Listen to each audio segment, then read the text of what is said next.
Lucy. Entrei, deu certo, tá vendo? Dá tudo certo. De uma forma ou de outra, acontece o que tem que acontecer, né? É isso aí. Você já estava falando que estava ao vivo? Tô falando aqui, mas o pessoal vai chegando. Vamos ver quem consegue estar com a gente. Depois a gente disponibiliza também em gravação no YouTube, podcast, essas coisas. Tá. A gente vai se ajeitando aqui, fazendo o setup, enquanto o pessoal vai entrando. Bom. Que bom, Lucy, que deu certo, né? A gente vem meio que se encontrando, mas para conversar mesmo sobre algum assunto, já faz algum tempo tem que marcar essa conversa, né? Sim, com certeza. Senão a gente só fica na mensagem, não pode, né? Tem que trocar. Então, eu vou falar só um pouquinho sobre o que é. Esse aqui é um encontro, uma conversa que a gente faz que chama Afinando a Escuta. Então, para quem está chegando, esse é um episódio, né, ou uma conversa que a gente vai ter hoje com a Lúcia Arantes. Daqui a pouquinho vocês vão escutar dela mesmo um pouquinho sobre ela. E esse é um programa do projeto Escuta Viva, né, que a gente conversa com pessoas que vivenciam a escuta de diversas facetas diferentes, né, e hoje a gente vai falar com uma dessas facetas, né, que a Lucy traz. Ela tem multifacetas também, mas hoje a gente vai escolher uma, senão a gente poderia ficar a noite inteira falando, né, Lucy? Com a quantidade de experiência e de conhecimento da Lucy. Então a gente vai escolher um tema, quem sabe depois numa outra conversa a gente fala de outros temas. Então, para quem ainda não me conhece, eu sou Leandro Citelli, da Escuta Viva, e na Escuta Viva a gente tem essa intenção e ação de estudar o universo da escuta, de aprimorar a escuta, de investigar, de conhecer cada vez mais. E nessa conversa aqui hoje, Lucy, ela vai ser em torno de um tema da escuta, mas muito para a gente, enquanto ouvintes, nos desenvolvermos de alguma forma, né? Sim. Então, as perguntas que eu vou trazendo vai ser um pouco em torno disso.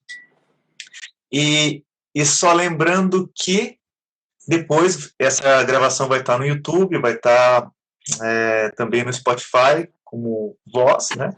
E quem quiser conhecer um pouco mais, que não conheceu ainda, escutaviva.com.br. E o manifesto da Escuta Viva é esse, ó, uma sociedade que se escuta de verdade é a mudança que queremos vivenciar no mundo. Por isso que a gente vai investigando e debatendo sobre esse tema da escuta, né? E agora já vou começando a trazer nossa convidada de hoje, super especial, que é a Lucy Arantes. Lucy, eu não vou falar muita coisa de você, eu vou deixar um pouquinho para você trazer o que você quiser nesse momento sobre você e... deu uma travadinha, né? Deu uma travadinha. Agora voltou. Tá bom.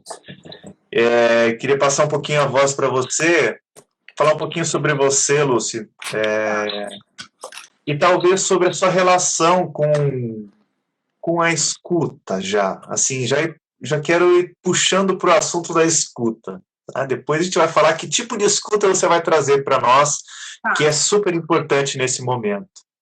Fala, Lucy. Bom, então vamos lá. Para quem não me conhece, sou psicóloga, há mais de uns 20 e poucos anos. E eu tenho trabalhado nesse período todo, ouvir o outro e ouvir com uma atenção plena é difícil, né? Porque a tendência da maioria das pessoas é que quando a gente está ouvindo, a gente já está pensando também no que vai falar. O que essa pessoa está me dizendo, você já vai imaginando mil coisas. Então, assim, quando você ouve genuinamente, você tem que cessar um pouco esses pensamentos para poder realmente estar conectada com essa pessoa e entender o que tem por trás dessa fala, dessa expressão. A gente fala muito mais, às vezes, pelo rosto, pelo gesto. Então, a escuta, de uma maneira geral, principalmente num consultório, é uma escuta onde você tem que estar muito, muito atento e tem que ter uma atenção flutuante também. Por quê? Porque você ouve, mas você não fica preso só ao discurso. Você ouve, você vê como a pessoa está, como ela se coloca, se é mais de uma pessoa, como ela interage, se a voz está embargada, se os olhos enchem de lágrima, como é que é isso, né? E aí, ouvir e aguentar também, outra coisa que eu acho difícil da escuta, é quando o outro não consegue falar e a gente atropela, né? A gente começa a falar, mas então, e como é que foi? Então, isso também isso atropela o outro. Então, aguentar o silêncio do outro não é fácil também. Então, na troca da escuta, a gente também tem que ficar em silêncio, né? Mentalmente e com a boquinha fechada em algumas vezes para poder dar o tempo da pessoa se organizar emocionalmente, mentalmente, poder trocar com a gente. Então, a escuta é fundamental para qualquer coisa que a gente vai fazer na vida. Seja lá a profissão que for. Não importa se é psicólogo, se é vendedor, o que você é, não importa. Se você não ouve, se você realmente não consegue compreender o que a pessoa está precisando, o que a pessoa está necessitando naquele momento, você não vai conseguir entregar. Você não vai conseguir genuinamente atender o pedido. Né? Se a gente fala de um projeto, por exemplo, é a mesma coisa. Então, aí eu tenho uma ideia que tem que se tornar real. Isso vale para a vida, vale para as relações, vale para o trabalho, vale para o dia a dia, vale até para a gente poder se escutar também, porque às vezes a gente fica tão ansioso, tão a 1000 por hora, que você sequer percebe como é que está o teu corpo, se você está falando muito rápido, se você está travando, se você começa a falar uma coisa, pensamento sempre é mais rápido que a boca, né? Aí a gente começa a falar, de repente já muda a frase, o outro que está na nossa frente nem está entendendo direito a primeira frase, quanto mais a segunda. Então, a escuta, eu diria que é um treino genuíno que todo mundo deveria fazer. E não é fácil. Não é algo tranquilo para a gente fazer. Não é fácil, realmente, Lucy. E a gente vem percebendo na sociedade, né? Mesmo antes desse momento de pandemia, a gente já tinha, né, uma outra epidemia, Sim. que era a epidemia de solidão, né? Tinha uma outra epidemia, que era a epidemia de ansiedade. E essa época agora de isolamento social ampliou isso, né? Tem pesquisas recentes que mostram que quase 40% dos brasileiros sofreram de algum tipo de depressão, tristeza durante esse primeiro ano de pandemia. E eu queria trazer um pouco esse assunto. Eu sei que uma das suas especialidades, assim, você tem, né, é difícil falar várias especialidades, porque isso é específico, né? Mas você tem várias áreas de estudo e de atuação, mas uma delas eu sei que era a terapia do luto. Queria trazer um pouquinho esse assunto à tona, porque para nós esse momento é importante, não só do luto de perder alguém próximo, algum parente, mas de perder algo, né? A gente tem vivenciado nas nossas relações muitas perdas, perda de emprego, perda de alguma coisa que eu tinha, e às vezes chegam pessoas para nós escutarmos com essas questões de luto. Sim. Então, como que é um pouco assim, queria deixar um pouco livre para você falar um pouco dessa relação do luto, da escuta, o que perceber na pessoa que está trazendo o luto, o que é importante para esse ouvinte estar atento, né, sobre esse momento de luto, de perda. Bom, falar de luto, principalmente de morte, não é fácil, né? Porque não existe uma possibilidade de reparação. Quando você ouve um luto, alguém contando para você, eu perdi o emprego, eu eu perdi o dinheiro que eu tinha, meu relacionamento acabou. Então, tudo isso é muito duro, é muito difícil, e a pessoa também está vivendo um luto. Mas, com o tempo, ela consegue reorganizar a vida e recupera o emprego, vai trabalhar em outro lugar, o dinheiro se reorganiza, começa a juntar de novo, o relacionamento acaba ficando mais disponível, uma vez que esse luto está trabalhado e consegue se relacionar com outras pessoas. Mas no caso da morte, e no caso do que a gente vem vivendo com essa pandemia, é muito mais complexo, porque a pandemia trouxe o medo da doença. Então, as pessoas vivem em luto antes de adoecer.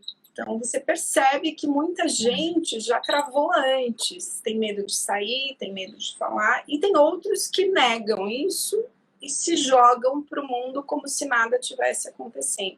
Então, a gente tem os dois extremos, daquele que não sai de dentro de casa, daquele que evita falar com todo mundo. A tendência, além da tristeza, é a depressão, então é muito comum realmente a depressão. E aí, o que acontece com a gente? Hoje, nessa pandemia, as pessoas viveram algumas ameaças. Por exemplo, ameaça de perder emprego, ameaça de não ter dinheiro para se sustentar, para comprar suas coisas, ameaça de vida. Se eu pegar essa doença, posso morrer, não tem um tratamento, claro, o tratamento não sei se eu vou sarar, se eu vou piorar, como é que vai ser. E aí, com a chegada da vacina, deu um alívio, todo mundo começou a respirar um pouquinho mais. Não resolve 100%, a gente sabe disso, que com a vacina você tem que manter os mesmos cuidados, tem um pouquinho mais de flexibilidade, mas não dá para relaxar ainda, né? Principalmente aqui no Brasil, não dá para a gente achar que está tudo resolvido. Então, a pandemia, esse momento que a gente está vivendo, ela ameaçou a nossa sobrevivência básica. Trabalho, dinheiro, vida, saúde. E agravou porque ninguém podia abraçar mais, ninguém podia compartilhar mais, ninguém podia trazer a família para perto. Então, agora, para proteger, num primeiro momento lá atrás, meu pai e minha mãe, eu tenho que me afastar deles. Eu tenho que distanciá-los de mim. Uma família que é muito unida sentiu muito isso. Uma família que é mais distante, nem tanto. Mas, de qualquer forma, se afastou, né? Ficou sozinho. E óbvio, né? Toda crise vem também trazendo novas habilidades, novas competências. A gente teve que começar a resolver isso de outra forma, a desenvolver, a fazer coisas em casa que você não fazia. Então, assim, depósito de material de construção foi o que mais teve sucesso, porque eu estou em casa, não tenho o que fazer, vou reformar, vou pintar. Essas pessoas que buscam uma outra alternativa, elas acabam se dando melhor, porque se ocupam, né? Preenchem o dia, preenchem o vazio com alguma coisa. Mas aquelas que não conseguem ver uma alternativa, ver uma solução, criar alguma coisa, ou até mesmo tentar experimentar coisas novas, seja lá qual for, aí fica mais difícil, fica mais complicado, porque só vê a escuridão, não vê luz, não vê nenhuma outra possibilidade. Sim. Então, esse momento do luto, ouvir isso, e aí quando a gente vê a quantidade de mortos, eu tenho clientes que perderam parte da família, né? E isso assim, é inconsolável. O luto, ele é um processo que as pessoas vivem de transformação e vem através da dor, do vazio, da dificuldade, da aceitação de que aquilo aconteceu, da forma que aconteceu, gera muita culpa, muita raiva, muita revolta. Isso já faz parte do processo do luto, e numa situação, num contexto como esse que a gente está vivendo, fica muito mais agravado. Uhum. Então, assim, é uma fase extremamente difícil. Muitas vezes, quando a gente está ouvindo uma pessoa assim, não há o que console, não há uma frase que você diga que alivia a dor da pessoa. E quem está ouvindo precisa saber que precisa aguentar essa dor e deixar a pessoa falar, principalmente, né? A gente tende a ficar muito angustiado, quem está ouvindo uma situação, uma perda, a pessoa está contando lá todo o drama da vida dela, e às vezes a nossa angústia, a nossa ansiedade faz com que você diga, não, mas fica tranquilo, você vai ver, vai mudar, a vacina chega, isso vai passar. Isso é uma angústia nossa, uma dificuldade nossa de lidar com a morte, com a perda, porque mexe com cada um de nós. É impossível passar por uma situação como essa sem sentir essa perda, essas dores, ou pelo menos o medo. Quem não vivenciou nenhum luto de morte, quem não perdeu ninguém que ama muito próximo, dá muito medo, dá desespero até. Fala, meu Deus, o que será? Como será isso? Quem viveu e resolveu e está na escuta, está ouvindo, ainda consegue ter calma no coração, ter tranquilidade, serenidade para ouvir, para ajudar a pessoa a refletir. Né? A gente precisa fazer perguntas que abram espaço para que a pessoa se conecte mais com a realidade, porque às vezes a gente fica brigando com o que aconteceu, se eu tivesse levado para um hospital diferente, se eu tivesse percebido isso antes, se eu tivesse feito tal coisa antes, sempre na tentativa da ilusão que eu poderia, eu tenho essa força de evitar essa situação. E a gente não tem. Ninguém tem. Isso é bem interessante o que você está trazendo, Luz, porque era uma questão que me vem muito forte, né? Quando alguém vem falar com a gente e a gente identifica, né, que a questão é sobre uma perda, sobre um luto, enquanto ouvinte, o que é importante a gente prestar atenção, a gente estar atento, ou até o que a gente precisa lembrar de não falar, né? Você citou algumas coisas importantes, mas o princípio maior da escuta é a conexão com a pessoa. Sim. E você já deu alguns exemplos de coisas que às vezes a gente quer ajudar, fala e acaba desconectando ainda mais, deixando a pessoa mais perdida. Então, assim, com o teu olhar, né, e o teu conhecimento, experiência, quando alguém chega com uma questão de luto para nós, o que traria mais conexão para a gente? Que posturas, que falas, que perguntas que você nos dá uma luz assim? Primeiro é ouvir. Porque, assim, normalmente a pessoa precisa falar do que ela está sentindo, do que ela viveu. E aí é essa certeza que a gente precisa ter que tudo bem, eu aguento essa dor, eu aguento o que essa pessoa está trazendo.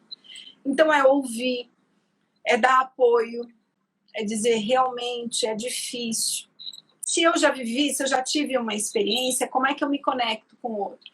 Eu já perdi alguém, eu sei, eu imagino a dor que você está passando, eu não sei exatamente a dor que você está sentindo aí, mas eu já vivi isso. Então, quando você tem algo para conectar com o outro se sente acolhido, ele sabe que você está ouvindo, que você entende, pelo menos a dor dele. E se você não viveu nenhuma morte, nenhuma perda, você pode dizer, olha, eu não tenho ideia do que é perder alguém, eu não passei por essa experiência, mas eu imagino que deva ser muito difícil. Então, quando você dá essas falas, né, você abre espaço para a pessoa falar do que ela sente. Normalmente, a pessoa quer falar da morte, de como foi, de como era o hospital, do que aconteceu, e ela precisa falar disso. E isso faz parte. mas você precisa trazer também a emoção.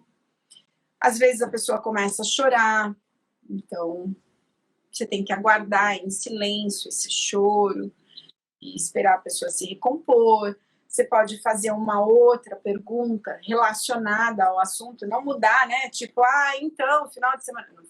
Não cabe não mudar o assunto porque você está desconfortável porque a pessoa está chorando. E aí, sim, ajudar a refletir, ajudar a questionar, abrir espaço para as memórias boas. A gente tende a ficar muito nas memórias ruins, no que foi desagradável, no que foi difícil, no que eu não consegui fazer. Então, você pode abrir espaço, mas como é que era com ele? Mas me conta, o que vocês faziam? Isso traz a pessoa a um momento bom. Então, ela consegue sair daquela tristeza e trazer memórias mais alegres, mais felizes. É óbvio que é uma transição, é um movimento. Então, numa conversa, é abrir espaço para que essas coisas aconteçam, para que ela fale da dor, do sentimento, do emocional, que ela fale do concreto. Às vezes, ela fica tão fixada na culpa, na raiva, achar um responsável pelo que aconteceu, e ela não fala do que ela sente, da falta que essa pessoa está fazendo na vida dela. E essa falta é tão grande que ela está perdida.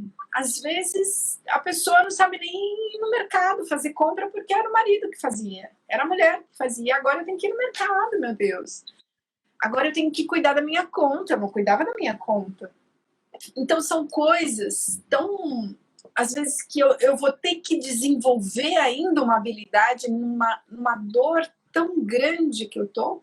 E aí a gente pode também ajudar a pessoa a encontrar recursos, os amigos, a família, quem pode te ajudar nessa questão que você está trazendo, que é mais difícil.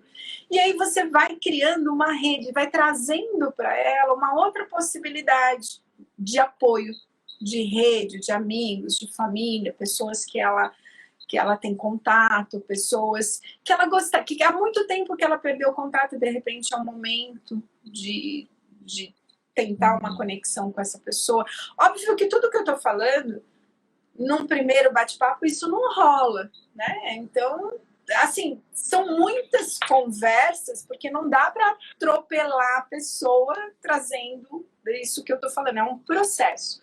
Luto é um processo. Tem pessoas que ficam meses, tem pessoas que ficam anos e tem pessoas que não querem sair do luto. Vivem um luto permanente. Então, a gente precisa respeitar também. Às vezes você quer entrar numa outra questão, a pessoa não quer, ela quer falar daquilo, daquele jeito.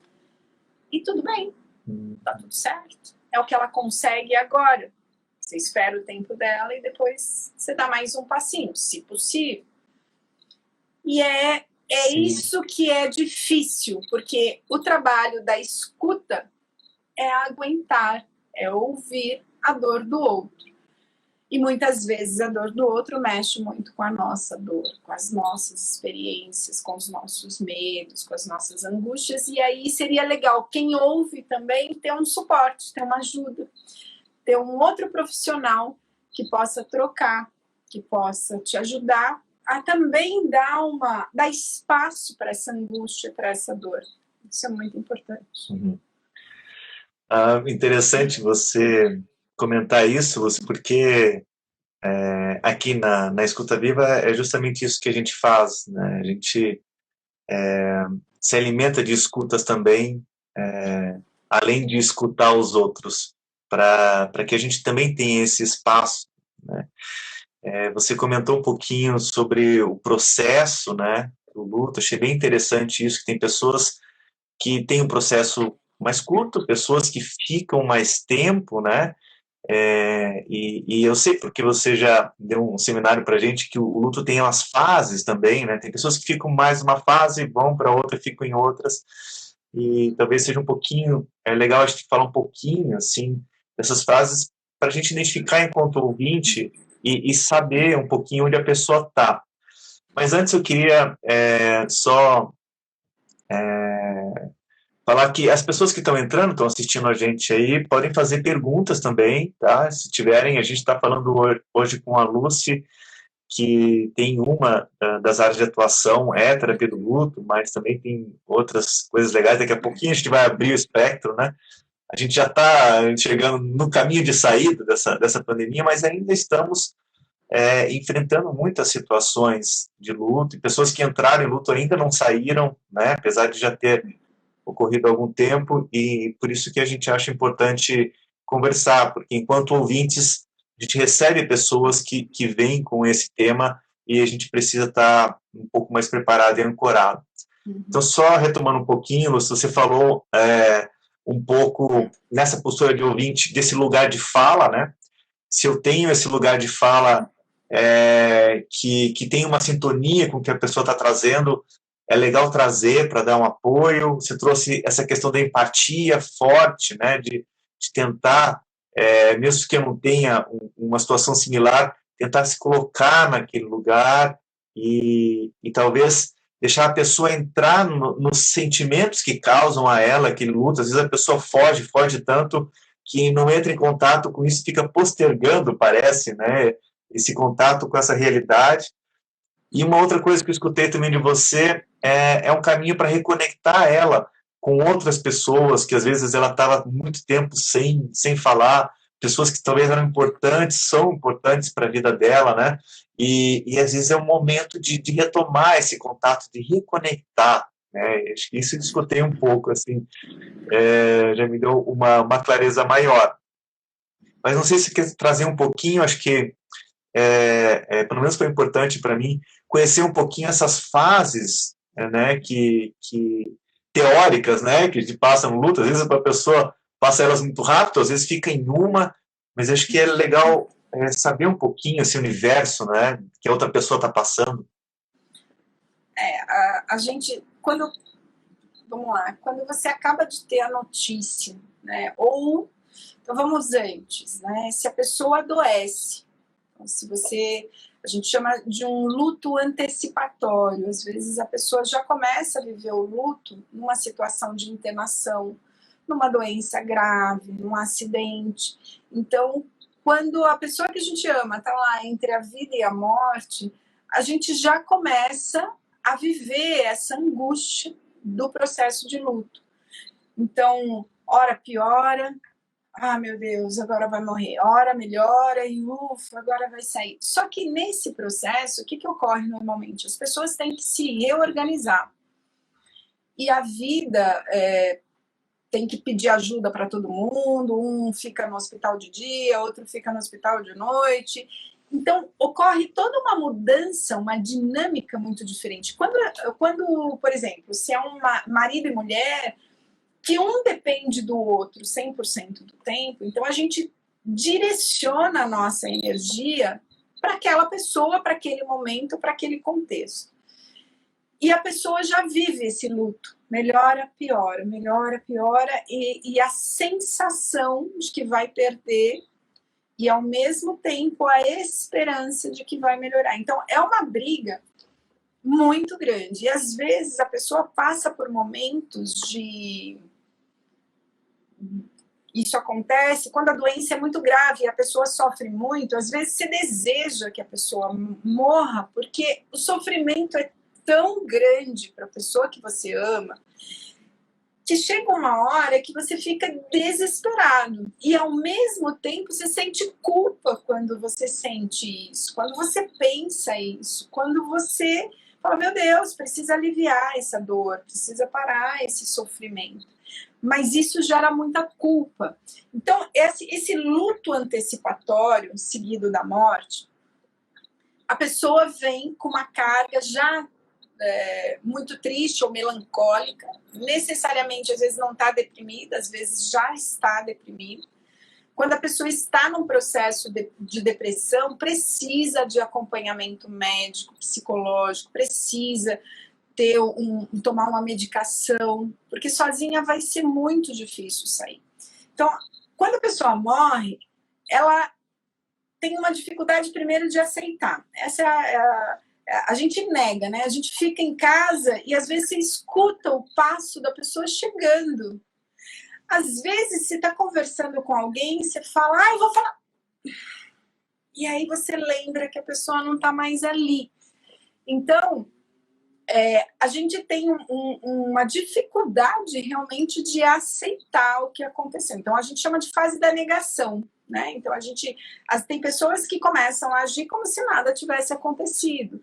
Tem outras que não tocam nas coisas da pessoa que morreu, não conseguem olhar uma foto, não conseguem falar sobre o assunto, e tentam, para não entrar em contato com a dor, negar esse momento, que não é impossível. Né? Então, ela está o tempo todo olhando para isso e sentindo isso. E ela vai buscando recursos para não olhar para essa situação. Então, essa é uma fase, por exemplo, uma pessoa que está acompanhando uma pessoa no hospital, a vida fica vazia. Eu ocupava o meu dia, a minha vida, as minhas preocupações, os meus pensamentos 100% com essa pessoa. E agora, o que eu vou fazer do meu tempo? O que eu vou fazer do meu dia? O que eu vou fazer da minha vida? Né? E aí começa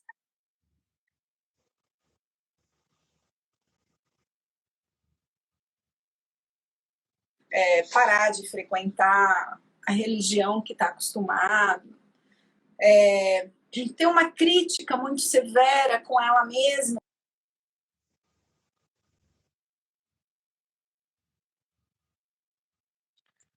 Está dando umas travadinhas. Tá travando? Peraí, que acho que agora tá voltando. Tá voltando?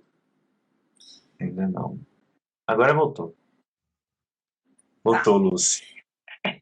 Então, tá bom. Eu não sei nem até onde foi, onde não foi.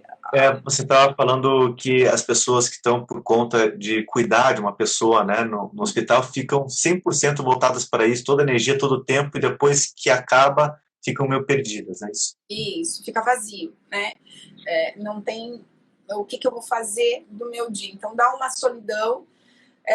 Então, é muito comum ter comportamentos ainda de esperar a pessoa, de achar que a pessoa está chegando, de considerar sempre o outro. Depois vem uma raiva muito grande, né? Lógico que eu vou dar um encadeamento, mas isso tudo se mistura, né? Essas fases, não é assim A, B, C, D, elas se cruzam o tempo todo. Então vem muita raiva da vida, vem raiva de Deus, vem raiva do porquê ele foi ou do porquê isso está acontecendo comigo. No meio disso, a gente fica questionando muito as nossas atitudes, o que eu fiz, o que eu deixei de fazer, se o que eu fiz está certo. Então, é uma revolta muito grande, mas a dor está ali, né? E aí, o que acontece? Né? A pessoa tenta fugir da situação. Então, às vezes, você quer mudar de casa, você quer mudar de cidade, você quer fazer coisas como se você pudesse se distanciar daquela dor, daquela situação, daquele contexto. E o que acontece? Não acontece, né? Porque mesmo que você mude de casa, mesmo que você reforme a sua casa, se ainda assim você vai ficar angustiado, ficar triste, ficar revoltado. Aí a gente tenta, num processo, de se reorganizar internamente. Tá bom, a vida cobra, né? Então não tem jeito. A conta chega, o filho tá com fome, tem que comer, e aí eu preciso sair desse movimento e encarar uma realidade, e aí começa uma reorganização, onde a pessoa começa realmente a buscar uma outra alternativas. Então, ela vai fazer a comida para as crianças, ela vai no médico e começa a buscar aqui uma readaptação. Ela começa a sair da raiva, ela começa a negociar algumas coisas, então aí entra os recursos, né? A família, ajuda, enfim. E aí, quando esse processo está mais ou menos equilibrado, pode ser que ela comece efetivamente a sair do luto aceitando a morte, aceitando esse contexto dessa nova realidade. Então, a gente tem... eu estou simplificando aqui as fases, mas é um processo onde as pessoas precisam se reencontrar com elas mesmas, né? E reorganizar a própria vida. Por isso é um processo de mudança, né? Ninguém que passa por uma situação de luto vai ficar igual. Não vai. Ela vai mudar, ela vai se transformar. Ela vai encontrar forças em situações que às vezes nem ela acreditava. Né? Mas ela vai, nesse processo todo, se redescobrindo, buscando uma profissão, fazendo alguma coisa, enfim. Então, quando a gente diz que esse processo de luto está resolvido, quando a pessoa retoma a própria vida, quando ela está em ordem a ponto de tocar a casa, tocar trabalho, lógico, a tristeza existe, a saudade existe, vai doer, você vai ter dia que você vai chorar, mas essa dor já não é aquela dor que da alma, é uma dor que dói tudo. Não, você vai sofrer, você vai sentir, porque ninguém apaga isso, não tem como apagar. Então, quando vier, eu me permito sentir a saudade, a tristeza, mas eu sigo, eu não paraliso a minha vida. No processo de luto, normalmente a pessoa está paralisada, lógico, não paralisada de não fazer nada, mas paralisada no sentido de retomar a sua vida, as suas coisas e seguir. Às vezes, a mãe, quando perde um filho, ela não consegue nem olhar para os outros filhos, ela não consegue seguir em frente. Então, fica uma mãe ausente, completamente, com uma dor absurda. E quando ela retoma a própria vida, aí ela consegue olhar, cuidar, fazer uma festa de aniversário. Eu posso comemorar o aniversário do meu filho que está vivo, mas eu não posso comemorar o aniversário do meu filho que morreu. Quando a mãe está num processo de luto, ela não comemora nada mais, nada. As datas comemorativas são muito difíceis. Dia das Mães, dos Pais, Natal, aniversários. Então, quem está vivendo o processo de luto é muito complicado. Ver alguém dando risada, brincando, é insuportável. Então, se eu já passei por esse processo, fica ok. Eu consigo fazer isso, me divertir, dar risada, sem culpa, sem raiva, sem revolta, sem indignação. Uhum. Fui montando uma imagem na minha cabeça, assim, desse caminho, né? Desse caminho que envolve o processo de luto. Para mim é importante ter ele e saber, pelo menos, ter uma ideia do que outra pessoa está passando, me ajuda enquanto ouvinte. E, Lúcia, tem duas perguntas que eu separei aqui. Uma da Renata, conhece a Renata? A Renata. A Renata perguntou assim, o que fazer para apoiar uma pessoa que está passando por um luto recente? E a outra já vou trazer, que a Elô trouxe, sobre um luto de desemprego ou insegurança financeira. Ela perguntou se tem uma insegurança envolvida, se é falta de confiança, alguma coisa assim. Sim. Então, vamos lá para a pergunta da Renata. Primeiro que, assim, nesse primeiro momento,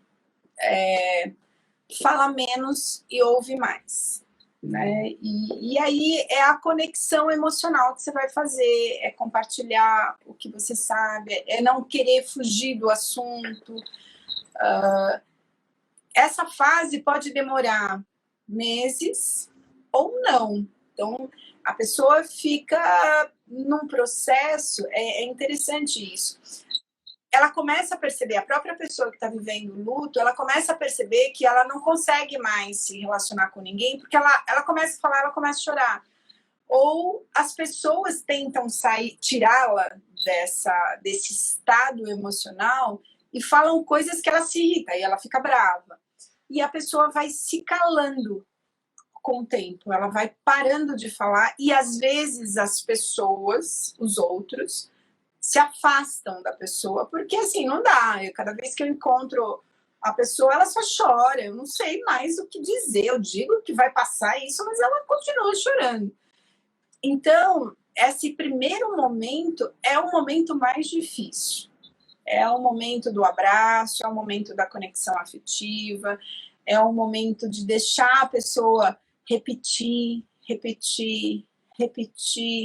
aquela história, é tentar ajudar a pessoa a fazer conexões mais positivas, se possível, que às vezes também não é possível. Às vezes a pessoa está com muita raiva ainda, então não adianta falar nada, tem que deixar a raiva sair. Então, esse primeiro momento é o momento mais difícil. Às vezes a pessoa se tranca, não fala com ninguém, não quer ver ninguém, não quer nada, porque qualquer um que perguntar, às vezes a pessoa não sai nem de casa, porque se ela sair de casa e alguém perguntar, e o seu marido? Pronto, acabou. E o seu filho? Eu soube o que aconteceu, pronto. Então, é uma fase muito difícil, porque ela vai ter que lidar com essa informação o tempo todo e ela não consegue lidar sem uma carga emocional extremamente alta. Então, para quem está dando suporte, é difícil. Oi, desculpa. Desculpa, Lúcia. E aí, nesse momento, você está trazendo que é importante ouvir e dar espaço para a pessoa, mesmo que ela seja repetitiva, traga aquele assunto, a melhor postura é sustentar esse espaço mesmo, é isso? Isso. E depois, na medida em que você observa, né, ela vai esvaziando, ela já não vem mais trazendo aquela carga repetitiva, ela já vem trazendo outras coisas. Esse é o momento de você trazer lembranças legais, de você trazer alguma outra experiência, se ela permitir, porque pode ser que você fale alguma coisa, mas ela recua. Então, assim, é um momento de respeito ao outro. E o que é importante nesse primeiro momento também é observar se a pessoa não está num processo depressivo e recomendar um médico, um psiquiatra, um psicólogo para que acompanhe essa pessoa. Porque às vezes a pessoa realmente mergulha numa depressão. Sim. E não quer ver ninguém, não quer sair de casa, não quer falar com ninguém. Então, às vezes, você precisa de ajuda. E nem sempre não. A maioria das vezes a pessoa não quer ajuda, tá? Ela não quer ir ao médico, ela não quer ver um outro profissional, porque a dor é tamanha que ela não vê saída, não tem saída. Então, aí é muito complicado. Ô, Lúcio, você trouxe um ponto importante, e até importante no nosso processo de escuta, que é um processo fim, mas muitas vezes é um processo meio, né? Um processo que a gente precisa identificar quando é necessário encaminhar, né? Encaminhar para um psicólogo, um psiquiatra, um médico. E nessa situação específica, né? Que existe um luto envolvido, quais são os sinais que a gente pode observar quando a pessoa vem para a escuta ou quando a gente está convivendo com alguém, que a gente pode ligar um sinal amarelo, pelo menos, e falar, opa, acho que, né, pode ser uma situação que precise de um encaminhamento, talvez se delonga muito tempo, alguma fase, ou tem algum comportamento específico? É o comportamento da pessoa, é a atitude, são pensamentos de morte, fala, eu quero morrer, eu não aguento mais essa vida. Pessoas que não querem ver ninguém, falar com ninguém. Aí você observa, por exemplo, você chega às vezes na casa da pessoa, ela não tomou banho, ela não comeu.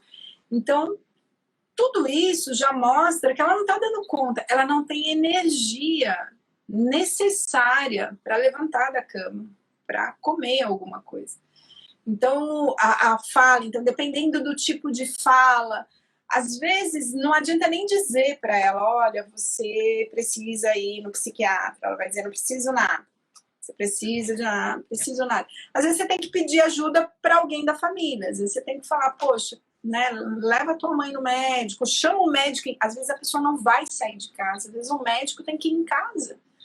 Tem que olhar, examinar, medicar. Alguém tem que supervisionar, às vezes, dependendo do estado que a pessoa está, essa medicação, senão ela não vai tomar também, porque ela não quer, ela não consegue, ela não enxerga isso como algo bom.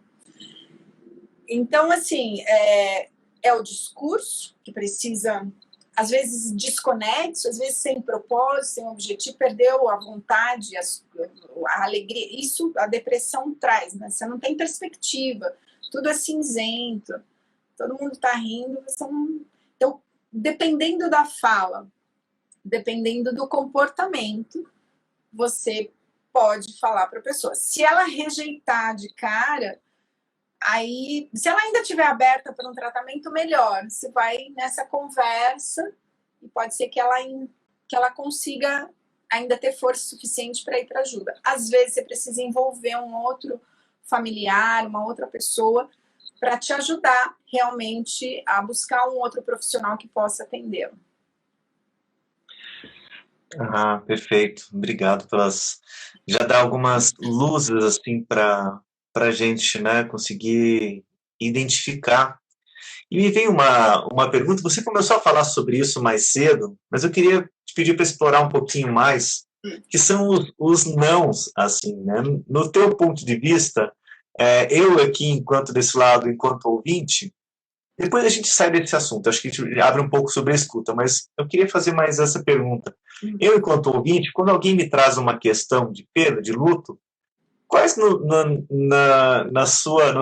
seu ponto de vista, são os nãos, assim, né, que não é legal fazer, não é legal falar. Às vezes a gente acha que está ajudando e, às vezes, inconscientemente, a minha intenção é ajuda, mas o meu impacto é totalmente diferente, né?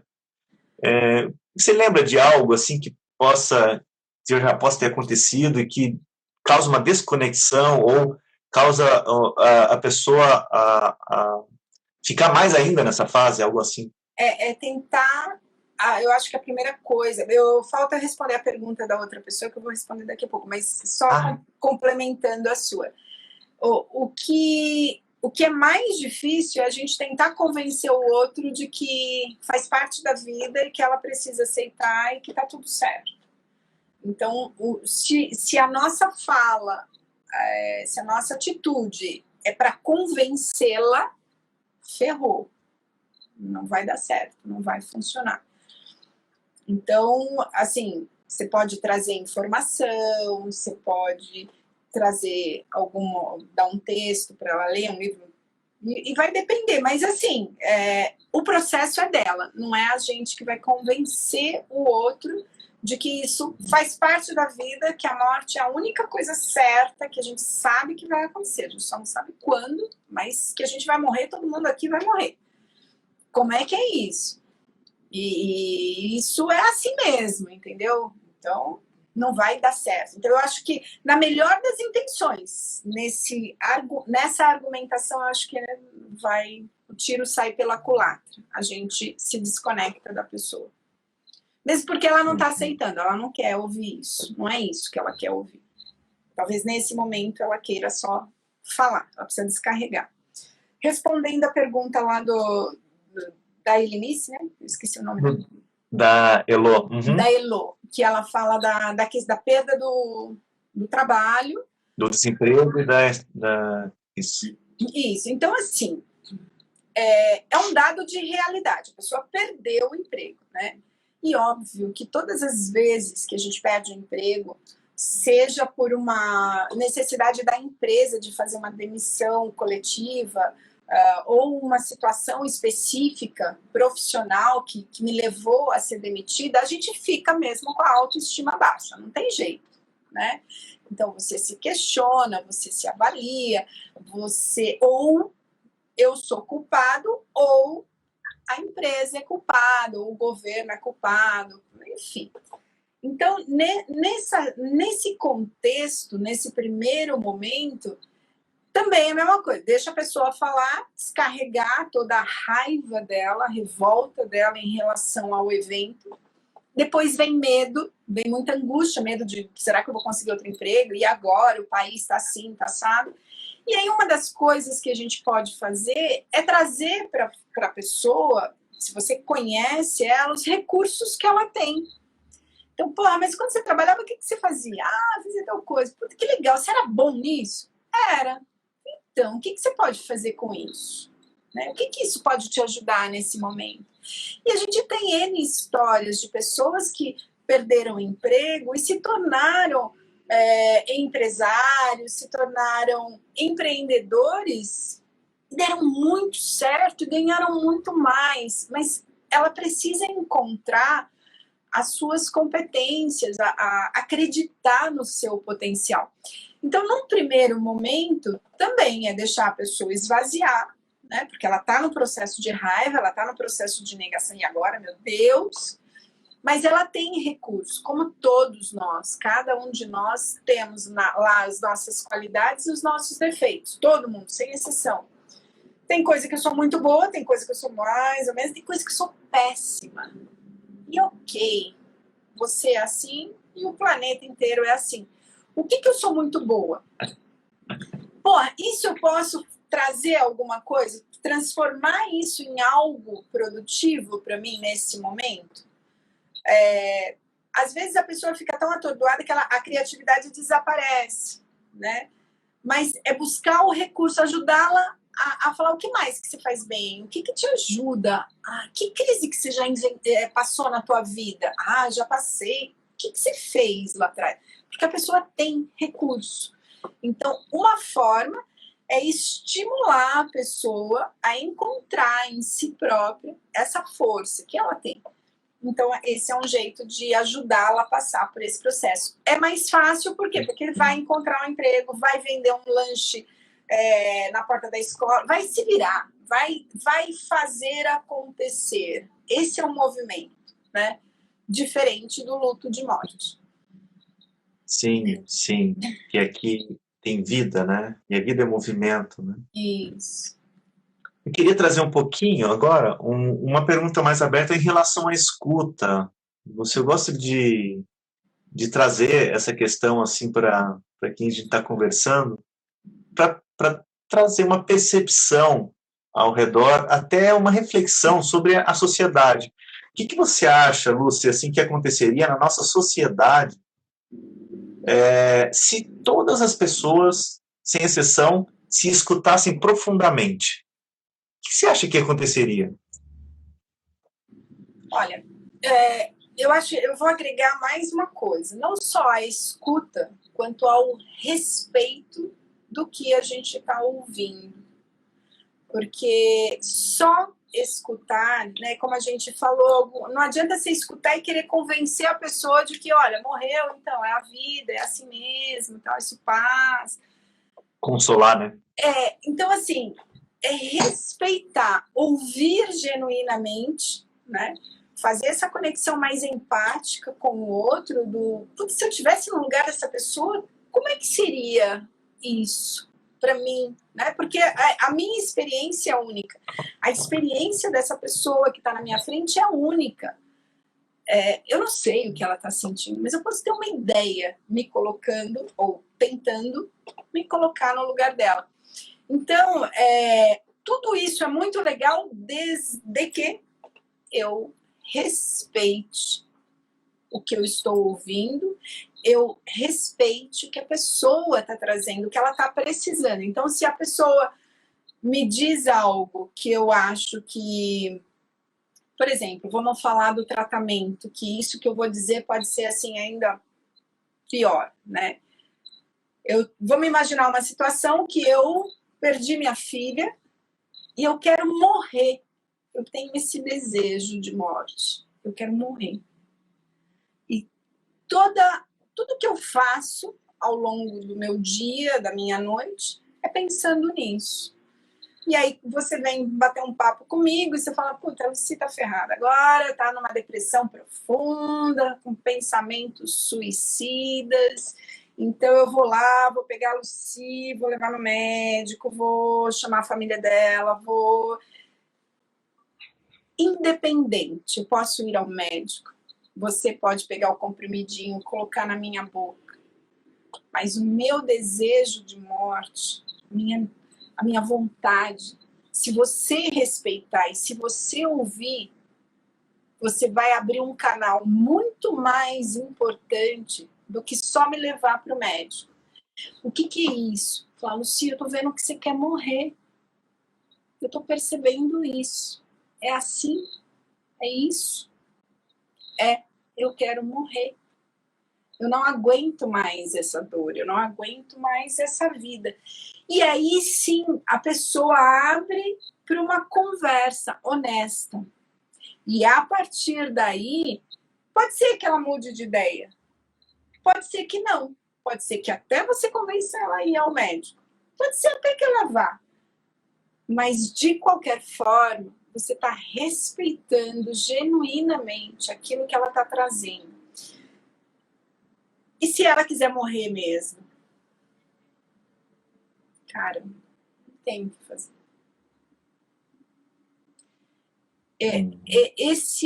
É ter a certeza que nós somos, cada um de nós, impotentes.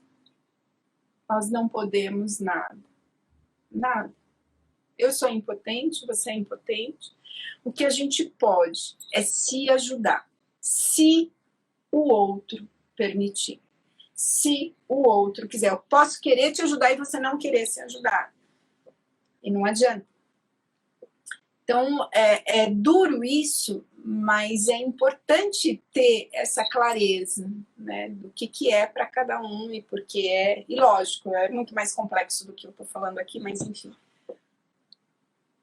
Sim, e Lúcia, faz muito sentido o que você está trazendo, porque quando a gente investiga e estuda e pratica a escuta, a gente está trazendo esse viés desse respeito profundíssimo e genuíno de que o nosso papel ali é trazer esse espaço da pessoa fazer a conexão com ela, né?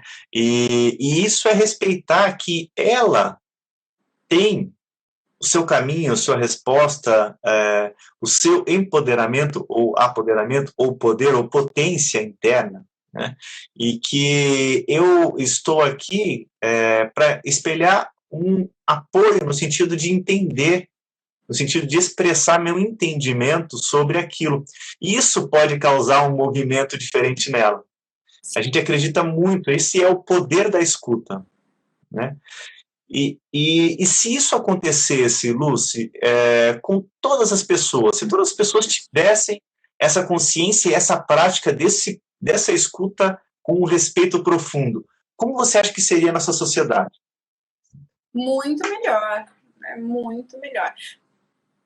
Por quê? Porque primeiro, eu acho que tem duas coisas, né? Melhor no sentido de respeitar o outro, melhor no sentido, quando eu respeito, eu não imponho, exijo aquilo que é bom para mim.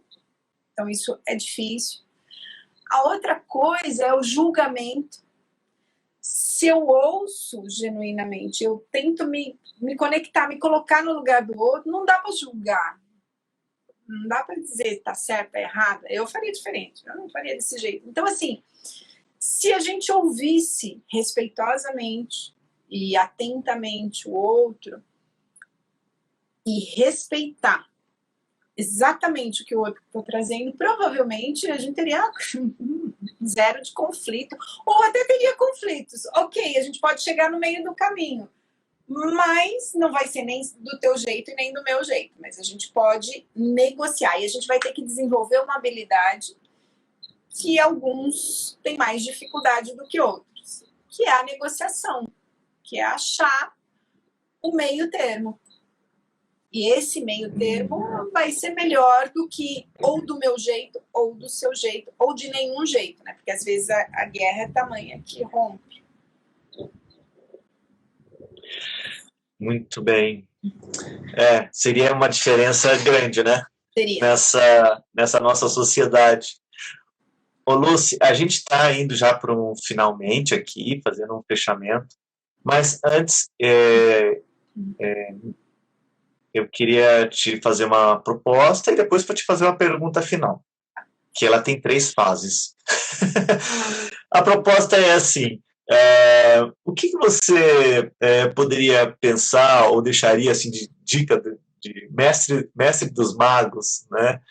Assim, para nós, como uma prática sugerida de escuta, né, enquanto ouvintes, assim, se você fosse selecionar algo na prática, o que você nos deixaria, assim, para a gente experimentar ou tentar colocar na nossa vida no âmbito da escuta, assim? Eu acho que o mais difícil é o silêncio. É conseguir ouvir, não falar e não é não pensar, porque a gente não interrompe a sequência de pensamentos, mas é prestar tanta atenção no que eu estou ouvindo e me manter calada. Isso eu acho que é o treino mais difícil. Porque genuinamente a gente sempre quer ajudar, sempre quer resolver, sempre quer dar né? E isso é mais difícil. Eu acho que esse é um treino diário. O segundo treino, que eu acho que é complicadíssimo, é não julgar o que está ouvindo. É ouvir, sem julgar, sem avaliar, sem criticar, sem falar, porque provavelmente quando a pessoa está contando alguma coisa que para ela é muito difícil, ela já está se julgando e ela tem muito medo do teu julgamento, de quem está na frente dela, né? Então, assim, eu acho que é muito difícil se manter em silêncio mesmo, prestar atenção e não julgar, não avaliar o que a pessoa está dizendo. Isso é muito difícil e eu acho que esse é o nosso treino. Ouvir até o final mesmo, né? Então, eu acho que esse... Nossa, que Talvez a presente. turma de Sim. vocês seja mais treinada nisso, mais sagaz, né? Mas eu acho que é muito difícil, muito. A gente tenta, a gente pratica, mas a gente acredita que não há mestrado nisso, né? Porque nós somos humanos e então sempre precisamos. É como a meditação, né? E você tem esses grupos regulares também de meditação que acabam também nos apoiando a lidar com o nosso silêncio interior, né? Ou procurar um silêncio maior interior que nos ajuda também nessa habilidade de escuta. A gente vem agregando alguns exercícios de pequenas meditações, pequenos silêncios antes da escuta, e na nossa investigação vem fazendo bastante diferença na qualidade da escuta e da fala desses momentos. Que legal, isso é importante. Essa Ah, agora voltou. Essa autopercepção, esse momento com você mesmo, a gente não consegue nem perceber o nosso corpo no dia a dia. Você não consegue nem sentir. É como se a cabeça fosse uma coisa e o resto outra. Não é, né? É tudo uma coisa só. Eu vou ter... minha bateria tá... Deixa eu tentar. Sim, a gente está finalizando. Eu vou te fazer só a pergunta final para sua bateria dar tempo de você responder. Para você não fugir antes dela. Não, agora está carregando. Lúcia, a pergunta final é simples e ao mesmo tempo não é. Lúcia, o que é a escuta? Travou, desculpa. Lúcia, o que é a escuta? Então, escuta eu poderia falar de duas perspectivas, pelo menos. A minha escuta, minha própria escuta comigo mesmo. Então, o que eu percebo, o que eu sinto e como esses pensamentos correm, a gente não para se conectar com a gente. Se eu não me conecto comigo mesma, dificilmente eu vou conseguir me conectar com o outro. Então, escuta é uma arte de estabelecer uma conexão interna, que pode ser comigo mesma, como com a outra pessoa. Então, se eu não tiver realmente aberta essa conexão, eu não vou conseguir ouvir. Eu até posso escutar o que a pessoa falou, né? Mas ouvir mesmo, trazer para mim, vai ser outra coisa. Então, a escuta é uma arte de conexão. E eu acho que são momentos que tem hora que você consegue executá-la, fazê-la, e tem momentos que não, numa mesma conversa. Tem momentos que você ouve, tem momentos que você escuta, e tem momentos que você deleta a pessoa da tua frente porque a cabeça está a 150 por hora. Faz sentido Lucy, isso? o que é escuta? É ouvir sem julgar, respeitando, sem colocar o nosso pensamento na frente. Então, é ter uma atenção em relação a outra pessoa, não só ouvir com os ouvidos, mas ver com os olhos, perceber, sentir. Às vezes a pessoa está falando uma coisa, mas o tom da voz, o gesto é outro. E é aí que você escuta, ouve genuinamente a pessoa. Então, você tem que estar aberto. Então, sem abertura, sem estar conectado com o outro, você não escuta, você não ouve.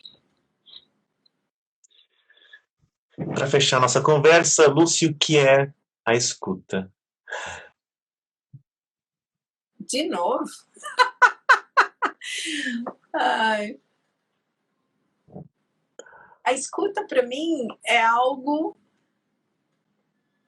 que é da alma. Eu só posso escutar se eu me conectar com o outro, de alma para alma. De resto, é oba-oba. Oi, que alegria, Lucy, obrigada por você estar aqui com a gente na Escuta Viva, você que também está participando desse projeto, a tutora de um seminário conosco, né, e tem esse título, Seminário do Luto, para a gente estudar e investigar essa escuta a partir desse lugar. Para vocês que estão assistindo agora ou depois, façam suas pré-inscrições para que a gente tenha esse seminário, o seminário do Luto com a Lucy, que é muito, muito legal, ela traz muitas ferramentas importantes para a gente praticar enquanto ouvintes. E um grande abraço, Lucy, deixa o seu recado final. Obrigada.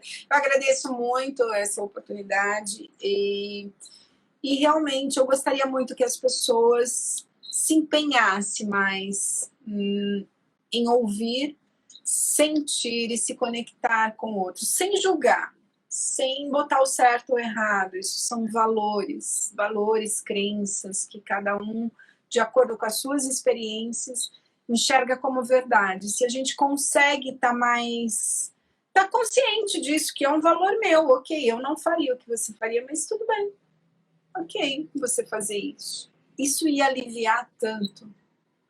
Mas, enfim, eu agradeço muito, muito obrigada por esse momento aqui com vocês e vamos lá, vamos para o seminário, vamos aguardar todo mundo fazendo inscrição aí. Isso. Um grande abraço, obrigado, Lucy, obrigado quem esteve aqui com a gente e quem está vendo depois gravado. Beleza. Até mais. Tchau, tchau. Tchau, até.